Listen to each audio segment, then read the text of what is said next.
శ్రీ గురుభ్యో నమః. శ్రీమాత్రే నమః. సత్సంగ పరివారానికి సాదరాహ్వానం. జగన్మాత అనుగ్రహంతో ఈరోజు మనం జగద్గురువులు శ్రీ శ్రీ ఆదిశంకరాచార్య విరచిత సౌందర్య లహరి స్తోత్రంలోని 75వ శ్లోకాన్ని సూక్ష్మంగా తెలుసుకునే ప్రయత్నం చేద్దాం. గం గణపతయే నమః. శ్రీమాత్రే నమః.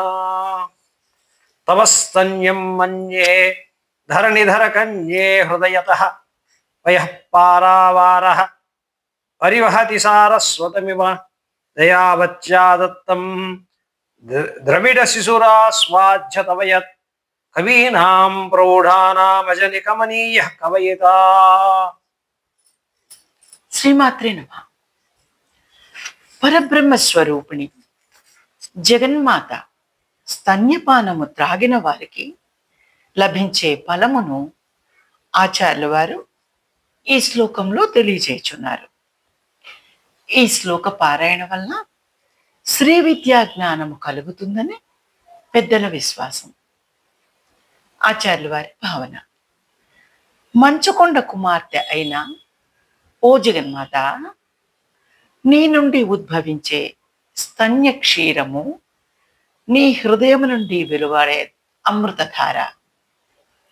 ఈ ధార సారస్వత రూపమై ప్రవహించుచున్న వాంగ్మయము అనగా సర్వ విద్యలకు ఆధారముగా నేను తలుచుచున్నాను.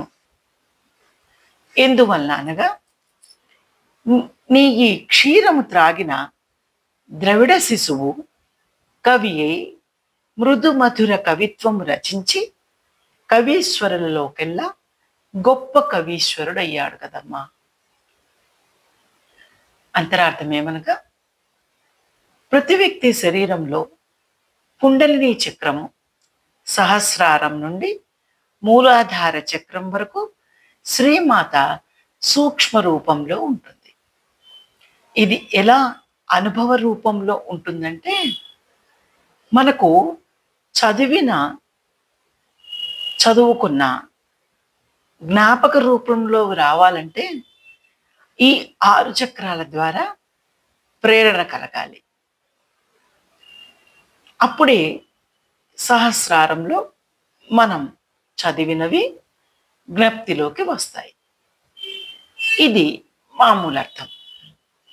అలా కాకుండా కుండలిని ఉపాసన చేసే ఉపాసకులకు శ్రీమాతను తన హృదయ పీఠంలో సాక్షాత్కరింప చేసుకుని అమృతధార రూపంలో తమ శరీరంలోని 72,000 నాడులకు సరఫరా చేసుకుని సిద్ధి పొందుతారు.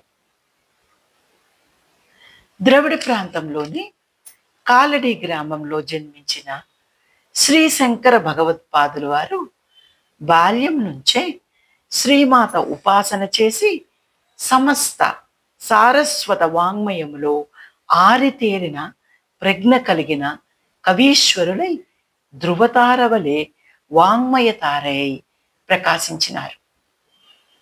శిశువుకు మాత్రమే మాతృక్షీర మాధుర్యం తెలిసినట్లు శ్రీ శంకర్ భగవత్పాదుల వారికి మాత్రమే శ్రీమాత ఉపాసన ద్వారా లభించే మాధుర్యం తెలుస్తుంది. శంకరాచార్యుల వారి తండ్రి పరమేశ్వరి భక్తులు. ఊరుకు చివర ఉన్న దేవాలయమునకు ప్రతినిత్యము వెళ్ళి ఆరాధించి పాల నైవేద్యము పెట్టి ఆ పాలను బాలశంకరులకు ప్రసాదముగా ఇచ్చేవారు. బాలశంకరుల మనసునందు ప్రతిరోజు శ్రీమాత తాగి మిగిల్చిన క్షీరము అనగా పాలు తనకు తన తండ్రి ప్రసాదముగా ఇచ్చుచున్నాడని భావించేవారు. ఒకరోజు శంకర్ల తండ్రి గ్రామాంతరం వెళ్ళినప్పుడు శంకర్లు వారి తల్లి బాలశంకరులకు దేవాలయమునకు వెళ్ళి శ్రీమాతను పూజించి పాలను నైవేద్యం పెట్టమని పంపింది. బాలశంకర్ల వారు శ్రీమాత ఆలయమునకు వెళ్ళి పాలను శ్రీమాతకు నైవేద్యంగా పెట్టారు. అప్పుడు శ్రీమాత పాలను నైవేద్యంగా స్వీకరించలేదని బాలశంకర్లు రోధించగా శ్రీమాత అట్టి పాలను ప్రీతితో తాగాను. అప్పుడు బాలశంకర్లు శ్రీమాత మొత్తం పాలను త్రాగివేచి నాకు కొంచెమైనా ప్రసాదంగా మిగల్చలేదని రోధించగా శ్రీమాత సహృదయరాలై బాలశంకర్లకు తన స్తన్యపానం ఇచ్చింది.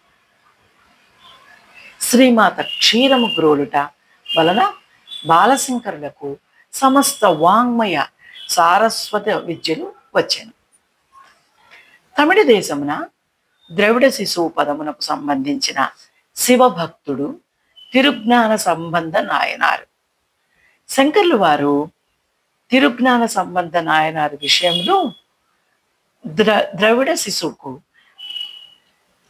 శిశువు అని ఈ శ్లోకంలో సంబోధన చేసి, అలాగే కుమారస్వామి వారికి శంకర్లు వారికి కూడా ఈ ద్రవిడ శిశువు సంబోధన మనం అర్థం చేసుకోవచ్చు. శంకర్లు వారు నేనే ద్రవిడ శిశువు అని ఈ శ్లోకంలో చెప్పి ఉండలేదు. సర్వ విద్యలకు అమ్మ కరుణామృత ప్రసాదమే అని, అప్పుడే జగత్తులో కవీశ్వరుడు అవ్వగలరని భావించాలి. మూకశంకరులకు తన తాంబూల కవళం ఇచ్చి మూగవాడిని గొప్ప కవీశ్వరుడుగా అమ్మ అనుగ్రహించలేదా? గొర్రెల కాపరిని అయిన కాళిదాసుని గొప్ప విద్వాంసుడిగా మహాకవిగా జగన్మాత చేయలేదా? జగదంబ విచిత్రమత్ర కిం పరిపూర్ణ కరుణాశ్రిచేన్మయి అపరాధ పరంపరావృతం నహిమాత సముపేక్షతే సుతం. ఇది ఈ శ్లోకం యొక్క సూక్ష్మ వివరణ. జగన్మాత అనుగ్రహం మనందరి మీద కలుగుగాక. శ్రీమాత్రే నమః.